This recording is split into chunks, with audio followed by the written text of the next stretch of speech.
Hello students, कैसे हैं आप लोग। आज मैं आपका नया chapter system of particles and rotational motion शुरू कर रहा हूं। स्टूडेंट्स, जैसा कि चैप्टर के नाम में ही दिया हुआ है कि सबसे पहले हमें दो चीज जानना जरूरी है, एक तो पार्टिकल और दूसरा सिस्टम। पार्टिकल क्या है? Particle is the object, any object which is having definitely some mass but negligible size and internal structure। मतलब पार्टिकल एक ऑब्जेक्ट है जिसका मास तो है, फाइनाइट मास है, निश्चित मास है, लेकिन इसका इंटरनल स्ट्रक्चर या साइज नेग्लिजिबल नहीं कह सकते हैं, नहीं के बराबर, राइट। ये हो गया पार्टिकल। सिस्टम ऑफ पार्टिकल क्या है? सिस्टम क्या है? System is made of the number of particles, कई पार्टिकल से मिलकर बना हुआ, राइट। अच्छा, इसी में मैं आपको एक चीज बताऊं, जैसे अभी हम लोग बात करें फोर्स की, आगे पढ़ेंगे उसमें फोर्स की जरूरत पड़ेगी। तो फोर्स दो तरीके के आ रहे हैं, क्या? एक एक्सटर्नल फोर्स, एक इंटरनल फोर्स। जैसे मैं कहता हूं कि ये एक ऑब्जेक्ट है और नंबर ऑफ पार्टिकल्स से मिलकर बना हुआ, ये एक सिस्टम है विच is made with number of particles. तो इन पार्टिकल्स, सिस्टम के अंदर इन पार्टिकल्स के बीच में जो आपस में इंटरेक्शन लग रहा है, दैट इज इंटरनल फोर्स, ठीक है। और यही इस ऑब्जेक्ट पर, सिस्टम पर जो बाहर से फोर्स लगेगा, and that force will be external force, right. तो this is your internal force and external force, and also you got the information about the particle and system. Students, अब मैं आपको एक बात बताऊं, जैसे एक ऑब्जेक्ट है, ये आपने मास के बारे में पढ़ा होगा ना, कि amount of substance contain by the object is its mass. ये सब जगह पूरा यूनिफॉर्मली डिस्ट्रीब्यूटेड है ये मास, ठीक। तो हम लोग इसको वेट करते हैं, तो मान लीजिए आया 5 kg, it comes about 5 kg। तो ये 5 kg है कहां? Where it is? यहां पे, यहां कहां? Where it is? वेट तो हमने किया है तो पूरा, लेकिन 5 kg कहां है? इसके लिए एक नया टर्म निकाला गया, and that is denoted by centre of mass. Centre of mass क्या है? ये बॉडी है, एक पॉइंट, कहते हैं centre of mass of a body is a point inside और आउटसाइड, आउटसाइड भी हो सकता है, इनसाइड और outside of the body, where total mass of the body is suppose to be concentrated to describe its motion, right. यानी किसी भी body का सेंटर ऑफ मास बॉडी के अंदर या बाहर एक पॉइंट है जहां पर उस बॉडी के मोशन को डिस्क्राइब करने के लिए टोटल मास को कंसंट्रेटेड माना जाता है, राइट। और अगर सिमेट्रिकल बॉडी है, जैसे ये स्फेयर, ये तो स्फेयर नहीं है, अगर स्फेरिकल बॉडी है तो सेंटर ऑफ मास उसका सेंटर होगा। अगर आपका स्क्वायर है तो इसका सेंटर ऑफ मास इसका सेंटर होगा। सिमेट्रिकल बॉडी का सेंटर ऑफ मास उस बॉडी के सेंटर पर होगा, राइट। तो this is the centre of मास, और डेफिनेशन समझ में आ गया कि एक पॉइंट जहां पर पूरा मास कंसंट्रेटेड माना जाता है उस बॉडी के मोशन को डिस्क्राइब करने के लिए। एक डेफिनेशन और है जो यहां पे लिखी हुई है, the centre of mass of a system of particles is that single point which moves in the same way in which a single particle having total mass of the system and acted upon by the same external force would move। मतलब पूरी body की जगह एक point जिसका मास उस पूरी body के मास के बराबर हो और फोर्स भी उस पॉइंट पर उतना और उसी डायरेक्शन में लग रहा हो, तो जिस डायरेक्शन में ये मूव करेगा उसी डायरेक्शन में बॉडी मूव करती है, तो उस पॉइंट को हम लोग सेंटर ऑफ मास कहते हैं, राइट। बात समझ में आ गया? तो you got information about the centre of मास। अब हम मोशन ऑफ सेंटर ऑफ मास थोड़ा सा डिस्क्राइब करते हैं। देखिए, मोशन ऑफ सेंटर ऑफ मास जैसे मैं क्या कहता हूं कि मैंने एक कोन लिया, मैंने क्या कहा था, ये स्फीयर, इसका सेंटर ऑफ मास क्या होगा, इसका सेंटर ऑफ मास सेंटर होगा, ठीक। और आपको ये मालूम होगा कि centre of mass shifts towards the higher mass, जहां मास ज्यादा होगा सेंटर ऑफ मास उधर शिफ्ट कर जाता है। तो अब ये कोन हो गया, तो इसका सेंटर तो यहां पे कहीं आएगा ना, इसका मिड पॉइंट, लेकिन ये सेंटर नहीं है क्योंकि नीचे पोर्शन हैवी है, तो सेंटर ऑफ मास कहां शिफ्ट कर जाएगा, it will shift towards the downward, क्योंकि मास इधर ज्यादा है, तो इसका मतलब सेंटर ऑफ मास आपका ये हो गया। अब मैं आपको मोशन ऑफ सेंटर ऑफ मास बताने जा रहा हूं। देखिए ये बॉडी है, अब मैं इस पे एक फोर्स लगा रहा हूं, एक्सटर्नल फोर्स मैंने ऐसे लगाया कि this force is acting at the point of centre of mass, यानी line of action of the force passes through the centre of mass. तो ये बॉडी कैसे मूव करेगी, ये बिल्कुल उसी तरीके से बिना अपने सिस्टम को चेंज किए हुए ये लाइन ऑफ एक्शन ऐसे ही मेन, कोई रोटेशन नहीं होगा इसका। कब, अगर एक्सटर्नल फोर्स का line of action centre of मास से हो करके जाता है तो, राइट। अब यही मैं क्या कर रहा हूं कि मैंने इसको ऐसे बना दिया, एक दूसरा केस ले रहा हूं, ये है और सेंटर ऑफ मास है और फोर्स मैंने लगाया ये, तो इसका मतलब लाइन ऑफ एक्शन कहां जा रहा है, ये यहां पे नहीं लग रहा, सेंटर ऑफ मास से अलग लग रहा। तो अब शेप, अब क्या होगा, बॉडी कैसे मूव करेगी, तो सेंटर ऑफ मास तो आपका यही रहेगा, लेकिन बॉडी का शेप, बॉडी घूम जाएगी, उसके बाद ये सेंटर ऑफ मास का पोजीशन तो वही रहेगा, अब बॉडी का शेप इस तरीके से हो जाएगा। इसका मतलब कि if line of action of force passes through the center of mass, then body moves in the same way as it is. लेकिन अगर फोर्स का line of action centre of मास से नहीं जा रहा है तो क्या हो रहा है, उस कंडीशन में बॉडी रोटेशनल मोशन करना स्टार्ट कर देती है, राइट, क्लियर।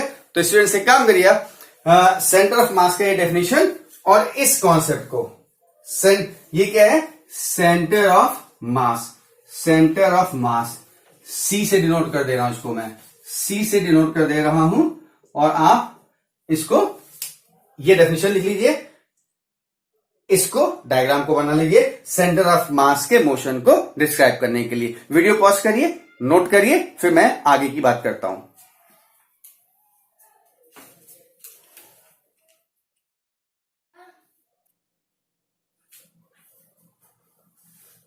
स्टूडेंट्स कंप्लीट कर लिया, राइट। अभी क्या एक बात आपसे डिस्कस कर रहा हूं कि दो टर्म आपको मालूम होंगे, centre of mass and centre of gravity, दो चीजें हैं, दोनों में डिफरेंस क्या है। सेंटर ऑफ मास तो मैंने बता ही दिया, it is the point at which entire mass of the body suppose to be concentrated, और सेंटर ऑफ ग्रेविटी क्या है, it is the point through which weight of the body acts. एक point है जहां उसका पूरा मास कंसंट्रेट माना जाता है, और सेंटर ऑफ ग्रेविटी क्या है, वो पॉइंट है जहां से बॉडी का वेट एक्ट करता है, ठीक है। और नॉर्मल कंडीशन में सेंटर ऑफ मास और सेंटर ऑफ ग्रेविटी बॉडी की एक ही होती हैं, ठीक है। अब अगर बहुत बड़ी बॉडी हो गई, ह्यूज बॉडी, तो उसका centre of gravity centre of मास से थोड़ा नीचे हो जाता है, right. Centre of gravity is slightly lower than the centre of mass in the condition when body is huge, very large, right। अब आ रहा हूं मैं अपने नेक्स्ट टॉपिक पे, क्या है, centre of mass of two particle system.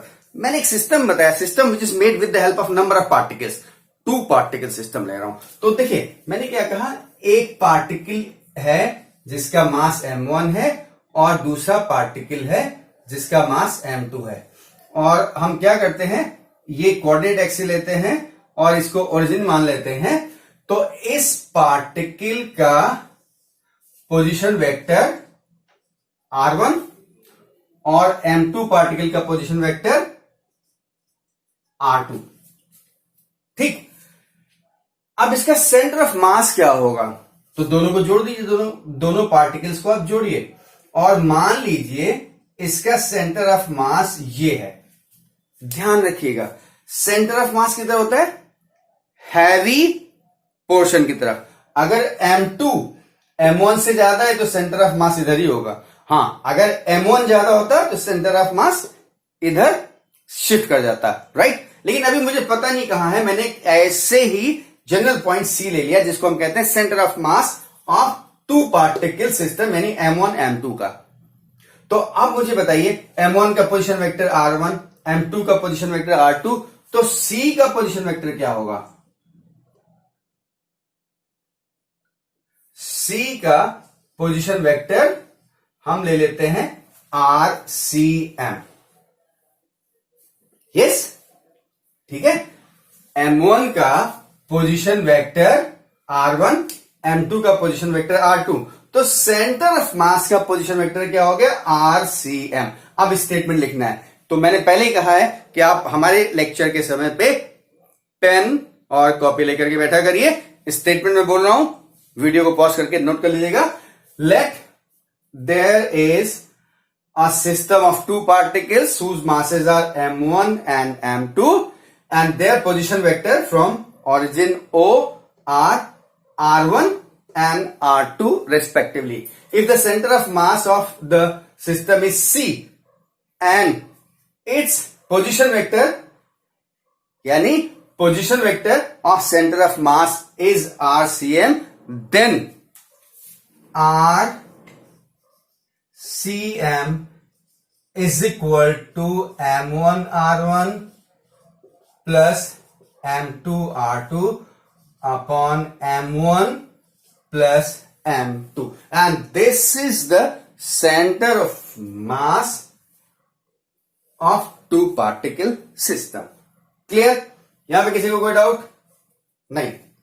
ठीक है ना, कोई डाउट नहीं। ये फॉर्मूला है centre of mass of two particle system. अच्छा, अब एक चीज देखिए, मैं इसको क्या कर सकता हूं, एक क्रॉस मल्टीप्लाई करूं by the way.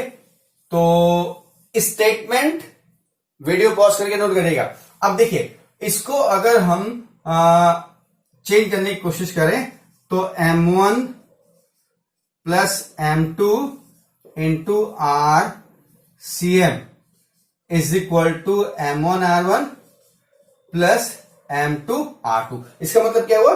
The product of total mass of the system and position vector of centre of mass will be equal to the sum of product of mass and its position vector, mass and its position vector, right? ठीक है। अब एक काम करते हैं, इसी condition को देखिए, मैंने क्या कहा, अगर इसका मास ज्यादा है तो सेंटर ऑफ मास इधर, मास ज्यादा है तो सेंटर ऑफ मास इधर। अब मान लीजिए M1 is equal to M2। If M1 is equal to M2 is equal to M, यानी दोनों बॉडी के मासेस बराबर हैं, तो क्या हो जाएगा? M1 is equal to M2 is equal to M। तो मैं यहां की बात करता हूं, तो देयरफॉर इसको 1 मान लें। देयरफॉर फ्रॉम इक्वेशन 1 क्या हो जाएगा? RCM is equal to M R1 plus M R2 upon M plus M, यानी M कॉमन ले लें तो R1 plus R2 upon 2M, M cancel हो गया, यानी RCM is equal to R1 plus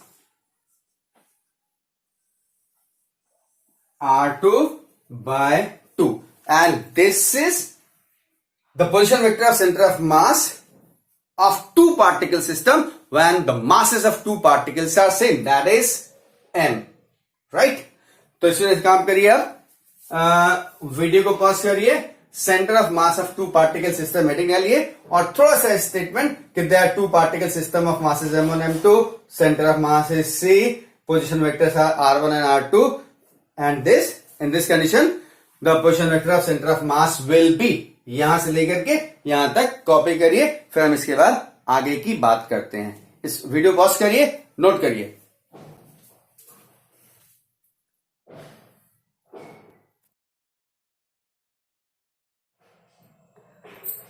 students, एक चीज आपने देखी, सेंटर ऑफ मास, ठीक है, आपने ये पोजीशन देख लिया। अच्छा, सेंटर ऑफ मास मुझे मिल गया। अब कहते हैं what will be the coordinates of centre of mass. तो मान लीजिए coordinates are X C M and Y C M. अच्छा, m1 के कोऑर्डिनेट्स क्या है, x1 y1, और m2 के कोऑर्डिनेट्स क्या है, x2 y2। m1 के कोऑर्डिनेट्स हैं x1 y1 और m2 के कोऑर्डिनेट्स हैं x2 y2। अगर सेंटर ऑफ, ये स्टेटमेंट लिख लीजिएगा, अगर सेंटर ऑफ मास के कोऑर्डिनेट xcm और ycm है तो coordinate of centre of mass xcm is equal to m1 x1 plus m2 x2 upon m1 plus m2, और YCM is equal to m1 y1 plus m2 y2 upon m1 plus m2। ये क्या है, coordinates of centre of mass XCM YCM। मैंने यहां लिखा है m1 के coordinates x1 y1, m2 के ये सेंटर ऑफ मास के कोऑर्डिनेट XCM YCM है, तो XCM YCM का वैल्यू क्या होगा, XCM is equal to this and YCM is equal to this। Clear students? आप एक काम करिए, वीडियो पॉज करिए और इसको नोट करिए। वीडियो को पॉज करके इसको नोट करिए, फिर मैं आपको अगली बात करता हूं। नोट कर लिया? ठीक है, मैं इसी में, आपने नोट कर लिया, टू पार्टिकल सिस्टम। अब मैं इसी में आपको बताने जा रहा हूं centre of mass of n particle system. n particle, 1 2 particle नहीं है, 3 पार्टिकल नहीं है, सीधे n पार्टिकल की बात करते हैं। अब अगर n पार्टिकल सिस्टम है, मैं इसी में बता रहा हूं, जैसे मैंने 2 ले रखे हैं यहां पे ना, तो अब मान लीजिए m1 m2 m3 m4 m5 number of particle से बना हुआ सिस्टम है। इसको भी हटा दे रहा हूं, ठीक है, नंबर ऑफ पार्टिकल से मिलकर बना हुआ सिस्टम है, और इसका सेंटर ऑफ मास कहां होगा, सब कुछ हटा दे रहा हूं। मान लीजिए सेंटर ऑफ मास इसका यहां पे है, this is the centre of mass, तो आरसीएम क्या होगा, आरसीएम आपका होगा आरसीएम, और आरसीएम क्या हो जाएगा, आरसीएम इज इक्वल टू, मैं इसको यहां पे करूं, दिखेगा m1 r1 plus m2 r2 plus dash dash dash mn rn upon plus dash dash mn। मतलब n पार्टिकल्स हैं, दो नहीं, देयर आर n पार्टिकल्स। तो n पार्टिकल्स के लिए क्या हो जाएगा, RCM is equal to m1 r1 plus m2 r2 plus m3 r3 plus m4 r4 plus dash dash dash mn rn upon m1 plus m2 plus m3 plus m4 plus dash dash dash mn। ये क्या हो जाएगा, this is the position of centre of mass of n particle system. और coordinates क्या हो जाएंगे, जैसे हमने कहा था इसके x1 y1, इसके x2 y2, तो इसका x3 y3, इसका x4 y4, इसका x5 y5, सो ऑन। तो ये क्या हो जाएगा, plus dash dash dash m n x n upon plus dash dash dash m n। XCM मतलब सेंटर ऑफ मास के कोऑर्डिनेट्स क्या हो गए, XCM और YCM। तो XCM is equal to m1 x1 plus m2 x2 plus m3 x3 plus dash dash dash mn xn upon m1 plus m2 plus m3 plus m4 dash dash dash mn।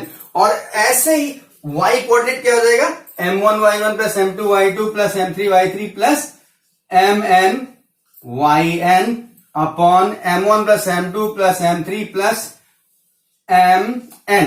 यानी y coordinate क्या हो जाएगा, m1 y1 plus m2 y2 plus m3 y3 plus m4 y4 plus dash dash dash mn yn upon m1 plus m2 plus m3 plus dash dash dash mn। तो ये अब जो लिखा हुआ this is centre of mass of N particle system, जिसका centre of मास का position vector और उसके कोऑर्डिनेट्स यहां पर दिए गए हैं।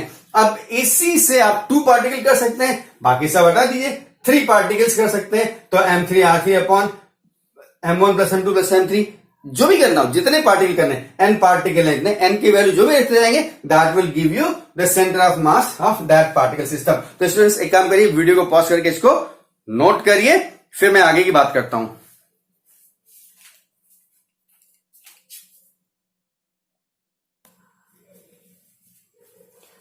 स्टूडेंट्स कॉपी कर लिया आपने ना, राइट?